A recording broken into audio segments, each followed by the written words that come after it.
Bonjour madame, éco-vélo. Monsieur, mademoiselle, madame, c'est gratuit, je vous en prie. Ça arrive sur Nantes. Dans les rues de Nantes, Sébastien arrête les passants avec un argument qui fait mouche. Vous pouvez gagner de l'argent en faisant du vélo. Ça vous dirait pas de faire du vélo si vous étiez amené à gagner de l'argent? Pour gagner jusqu'à 180 € par mois, une seule condition, utiliser ce vélo revêtu de drôles d'enjoliveurs. Vous avez un vélo publicitaire? Ouais. Vous roulez, vous stationnez avec ce vélo-là. En fonction des endroits où vous êtes dans la ville, à la fin du mois, vous gagnez de l'argent. Je connaissais pour les voitures, où on mettait de la publicité sur les voitures pour gagner un petit 30-40 €. Mais les vélos, je connaissais pas du tout et je trouve ça vachement sympa. Vous voulez l'essayer? Vous avez 2 minutes? Bah allez-y, hein, sincèrement. Voilà un vélo transformé en publicité ambulante. Panneaux, voitures, immeubles ou sur Internet, les publicités sont partout. Elles rapportent de l'argent aux marques qu'elles mettent en avant. Mais vous allez voir que vous aussi, vous pouvez en profiter. Aux États-Unis, près de New York, 40 employés sont même allés très loin. Ils ont accepté de transformer leur corps en publicité pour leur patron. Contre 15% d'augmentation, ils se sont fait tatouer le logo de ce réseau d'agences immobilières. Sans aller dans ces extrêmes, comment certains Français jouent-ils le jeu de la pub pour arrondir leur fin de mois? Bah, c'est pas mal, mais les freins, par contre, c'est pas ça. Ok, on réglera les freins. À Nantes, Sébastien espère gagner de l'argent en faisant gagner aux autres. Vous attendriez combien, vous, sur votre utilisation? Oui, un petit 50 € déjà, ce serait déjà pas mal, quoi. Enfin, Ouais. je veux dire, Le jeune ingénieur a développé un concept simple. Pour 27 € par mois, vous pouvez louer ce vélo dont les roues et le cadran sont équipés de publicité. Ensuite, il n'y a plus qu'à rouler pour être rémunéré. Avoir un petit peu d'argent en plus, c'est pas négligeable non plus. Hein. Les temps sont durs, donc... Il y a pas mal de gens qui font déjà du vélo, donc qui voient tout de suite l'intérêt d'être rémunérés. Ceux qui en font pas sont attirés, surtout par les rémunérations publicitaires. Les futurs cyclistes seront payés 10 centimes par kilomètre et 25 centimes l'heure de stationnement en centre-ville. Même si vous ne pédalez qu'un jour par semaine, les 27 € de frais de location sont amortis. Pas de triche possible, les 2 roues de Sébastien sont équipées d'un discret GPS. Le boîtier va être caché en fait ici, dans le vélo, il ne sera pas visible. L'exemple classique, c'est vous partez le matin pour aller au bureau vers 8 h. Vous roulez 5-6 km, vous le ferez le soir. Vous laissez stationner votre vélo de 8h30 à peu près jusqu'à 18 h le soir ou un peu plus.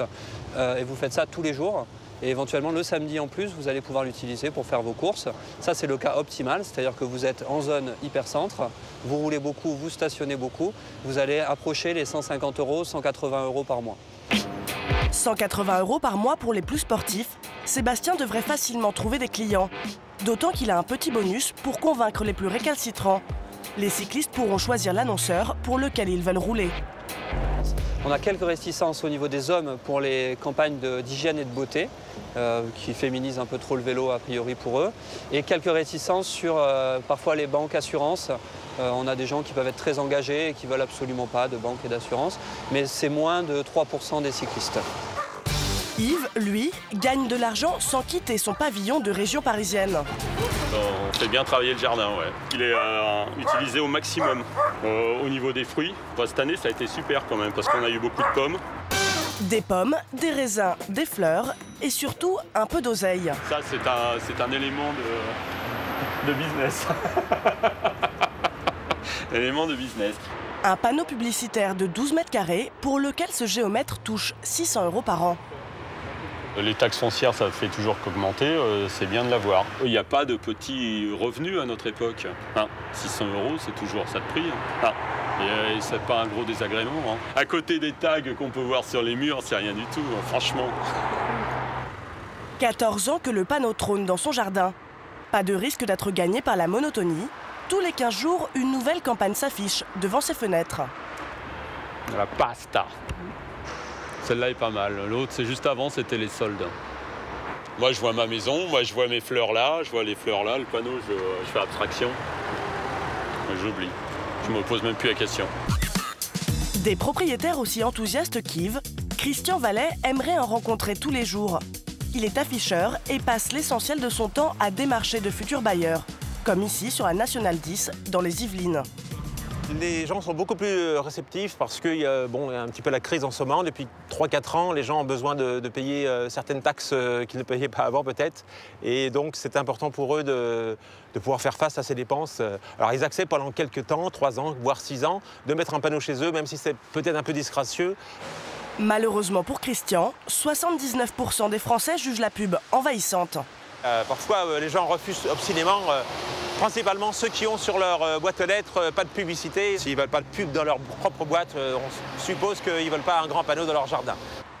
Pour faire oublier l'inconvénient esthétique, Christian n'a qu'un argument, le loyer qu'il verse au début de chaque année. Plus l'endroit est passant, plus il sera élevé. Il y a à peu près 80 000 véhicules par jour, ce qui correspond à 100 000 personnes qui sont susceptibles de voir les panneaux publicitaires sur le secteur. Sur des axes importants comme ça, on peut donner une fourchette entre 1 500 et 3 000 euros par an. Une offre qui séduit apparemment beaucoup dans cette zone. L'afficheur a quand même réussi à trouver un nouvel emplacement, le parking de cette entreprise de fenêtres. Monsieur Hort, bonjour. Se situera à peu près ici pour que le panneau, votre propre panneau soit visible des deux côtés de la nationale. Voilà, là on sera bien dégagé. Le futur panneau sera défilant comme celui-ci. La société est doublement gagnante. En plus d'un loyer estimé entre 1 500 et 3 000 euros, elle aura sa publicité gratuitement sur l'une des faces. On est payé, en plus on profite de notre publicité, donc c'est formidable. Mais attention, pour éviter la prolifération des pubs, la réglementation est très stricte et change d'une ville à l'autre. S'il y a bien un endroit où les Français passent plus de temps que sur les routes, c'est devant un écran, 2h30 par jour. Et notamment sur Internet, un secteur que les annonceurs ont très vite envahi. Louise en sait quelque chose. Cette blogueuse est sans cesse sollicitée pour mettre des réclames sur son blog. Là, par exemple, j'ai reçu une demande de partenariat pour une marque de lacets. Donc c'est « Bonjour, je lance actuellement une marque de lacets. Cette marque se veut décalée par le propos et originale par le support. » C'est que des demandes de partenariat. Donc là, j'en ai 258 et c'est une boîte mail que j'ai mis en place il y a 2 mois et demi. Ah bah je m'ennuie jamais. Hein. Avec leur ton intimiste et leur lectorat fidèle, les blogs comme celui de Louise sont des supports privilégiés pour les annonceurs. En recherche d'emploi, cette Bretonne a ouvert son blog de maquillage il y a 1 an et demi, sans penser à la pub.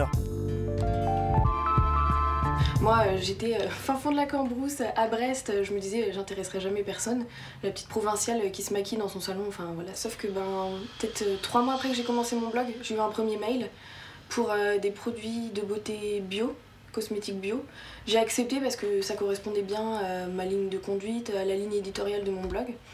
Quand ça a commencé, je me suis dit autant en profiter quoi. Dans la colonne de droite, Louise affiche les encarts pubs des marques dont elle est partenaire. Donc ça, c'est les partenariats récurrents. Si j'ai des lectrices qui achètent des produits de cette marque-là via mon blog, je reçois un pourcentage sur les ventes.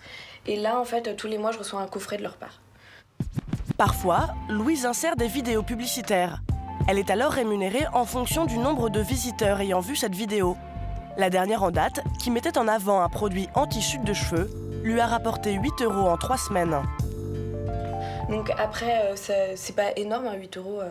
C'est pas une somme folle, mais le clic, il était rémunéré 0,05 centimes. Donc ça fait quand même pas mal de clics pour une petite vidéo.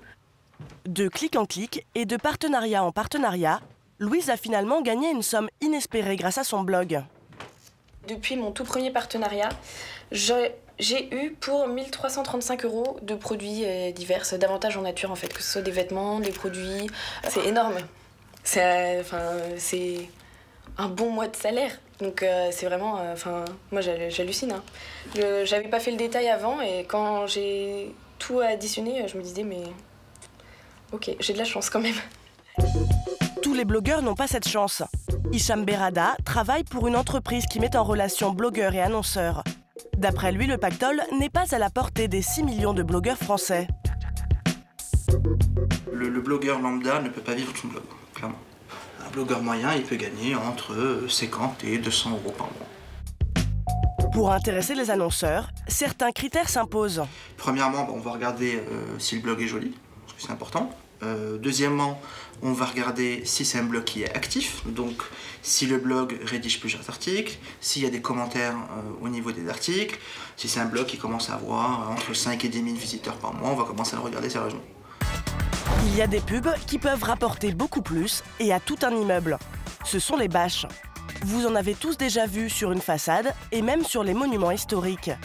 À Paris, le quai des Orfèvres met en avant un téléphone, tandis qu'à Venise, c'est une marque de vêtements qui habille le palais des Doges. Si les copropriétés ou les mairies acceptent ces pubs qui s'étalent sur des centaines de mètres carrés, c'est que les bâches permettent de financer une grande partie des travaux de rénovation, pour le plus grand bonheur des propriétaires. Aujourd'hui, Alix Giraud est venu superviser l'installation d'une bâche à Neuilly-sur-Seine. Normalement, vous avez des tests aussi pour l'Irak, là, des petites mini-bâches. Pendant un mois, une pub pour une crème anti-âge va masquer les échafaudages. La rémunération négociée reste secrète, mais elle est forcément très avantageuse. Les copropriétés viennent me voir, mais je vais également les démarcher. Mais c'est vrai qu'on a de plus en plus d'appels. Les gens réalisent que voilà, ce type de bâche géante, bâche publicitaire géante, permet de financer une partie des travaux. Encore faut-il que la réglementation le permette. Ainsi, les bâches sont interdites dans les villes de moins de 10 000 habitants. Le reste du temps, pour limiter la pollution visuelle, elles sont soumises à l'autorisation de la mairie. Même le graphisme doit y être validé. Le visuel, c'était un jeu vidéo de guerre. La pochette était assez violente, donc c'est vrai qu'à la mairie, on m'a dit que ça ne passerait pas. Alors sur un vélo, dans votre jardin ou pour des travaux, à quel prix êtes-vous prêt à tomber dans le panneau ?